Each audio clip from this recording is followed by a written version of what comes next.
Welcome to the Treasury Update Podcast, Coffee Break Sessions, presented by Strategic Treasurer, the show where we cover foundational topics and core Treasury issues in about the same amount of time it takes you to drink your cup of coffee. I'll be your host, Jonathan, Media Production Specialist here at Strategic Treasurer, so sit back, relax, and enjoy the show. We are back with another coffee break session. Today, I have Craig Jeffery back on the show. Welcome to the show, Craig. It's good to be here. I have caffeine, but it's not in the form of coffee. It's a Diet Cola. So do we call it Diet Cola break session? Diet Pop. Diet Pop? Okay.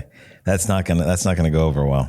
Today, I'm hoping that you could answer the question, what is a payment security assessment? I like that question. That is a service that we offer, but let me just describe what that is. A payment security assessment is having someone, it could be internal, it could be external, review the payment process. In our view, it should be from the very beginning till the very end. Every single handoff, every access point, every control point, how you look at data, systems, controls, principle of least privilege, to dual controls, to how things are reconciled. So the first part of a payment security assessment would be understanding and getting a complete inventory of all the payment processes and channels that exist. So it might be from a single bank and a single currency through 2 or 3 or 4 different payment rails.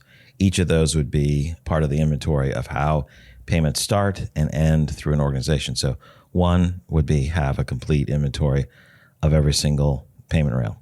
Second would be to review that from the beginning to the end. The beginning would be how are payees, vendors, employees established in the system? How well is that controlled? How are those changed? Another aspect would be how is the data both in that system secured? Is it encrypted?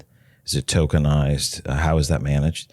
How is the data that provides the payment instructions to the bank controlled and custodied from the beginning to the end? Is it unencrypted at some point? Is it placed on a server, on a desktop? How is that controlled and balanced as you hand that off to, let's say, a bank or a third party to initiate the transfer, whether it's electronic or some other, any of the payment rail methods that exist. So how is that controlled all the way to hitting the bank account, it being reconciled down to the detailed reconciliation back to the original, let's say, AP or a treasury payment. So looking at all of those elements from beginning to end, that would be a payment security assessment on the payment rails. But it should also look at what's the structural setup, the banking structure, the review process and structure that's used to provide training to people, ensuring that not only people are kept up to date on items, but there's also assignments on staying current with the criminal playbook and training and cross-pollinating this learning about new payment methods that are coming, new payment fraud types that are being put in place so that the entire organization stays current with what's going on. So this is how we would describe a payment security assessment. End-to-end structure, people, processes, tech, and data. Those elements need to be considered. Okay, so an audit from start to finish. Why is this important to businesses? That's a good question because we can have this view of we may not be able to watch everything, and so we tend to focus on what's the biggest thing. So not having a full inventory means that you have points of exposure, doors that you're not watching. From those doors, the criminals can come in and empty out accounts or create some kind of issue. You can't manage what you can't see, right? So you have to monitor something. You have to know that it exists, and to be mindful of where your weaknesses are. You need to understand where those weaknesses are and put in compensating controls so you protect every payment process, every payment flow that exists from start to finish. And that also gives you the roadmap. That helps you with the roadmap of what do you need to do to provide compensating controls now, and then what's essential to add on as you make changes over time to continue to improve your defenses and your security posture over time, John. Okay. And who's involved in this?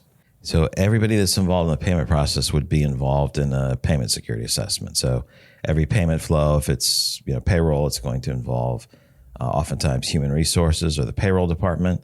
If it's AP, the AP group, any type of admin area, let's say there's several different admin systems that generate payments, that group's going to be involved. Treasury's involved in every single one of those payment flows. They're the superintendent of payments and payment security, and they would need to have a complete inventory of what goes on, and also have some oversight because it relates to the banking structure, banking relationships, and their role as the superintendent of payments. Okay, so would they conduct the audit, or a third party, or a mix of the both? So some companies will do that themselves, or they might rotate, having someone, an external company, do that, to take a fresh look, an independent look, to go through it in detail. We're a little biased. We think you should always have a third party look at it. But certainly every other year, you want to have someone else take a look at it. It's so easy to miss certain things when you live with it. You're like, this is fine. There's not an exposure here. I'll give just one example of why having a third party look at things can be helpful. It's like we have great control in our front end system. We create a file. We have a scheduler look every 3 seconds to find a file. We pull that into our payment hub. We send that out to the bank. There's no point of exposure other than 3 seconds where a file may be dumped, and then our scheduler grabs it, loads it into the system. If you found everything was perfectly secure and you thought everything was fine, there was an issue with the company that was like, okay, this seemed like this was great. There's no exposure. Unless someone could catch a file and alter it within those 3 seconds. Well, that certainly wasn't accurate. There was ability to change that information to target the scheduler.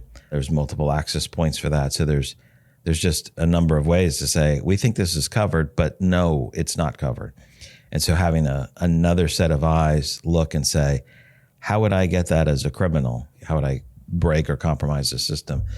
It allows you to find more of those things. Whether they're viewed as unrealistic, rare, or requiring great sophistication, it is helpful to find and spot those from the initial point all the way through to the end, how your system could be compromised and how it can be strengthened.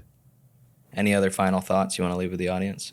The only thing I say is, if you're in Treasury, or if you're responsible for security for a corporation, if that somehow resides in IT, what is your plan to have your payment processes and payment infrastructure assessed? And what's the frequency that's necessary? It'd be pretty hard to defend not doing it at least every other year, to go through and strengthen it.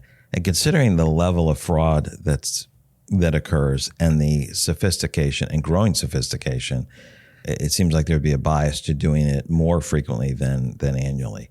And it could be you do a rotation, you cover half of your areas and payment flows 1 year, and then the other half the next year. But they need to be covered systematically. It's pretty indefensible not to do it. And certainly, having it every 5 years we're going to do something does not seem to fit with the level of threat. Well, thanks for sharing your insights. And to our listeners, remember to tune back in every first and third Thursday of the month for another coffee break session. This podcast is provided for informational purposes only, and statements made by Strategic Treasurer LLC on this podcast are not intended as legal, business, consulting, or tax advice. For more information, visit and bookmark strategictreasurer.com.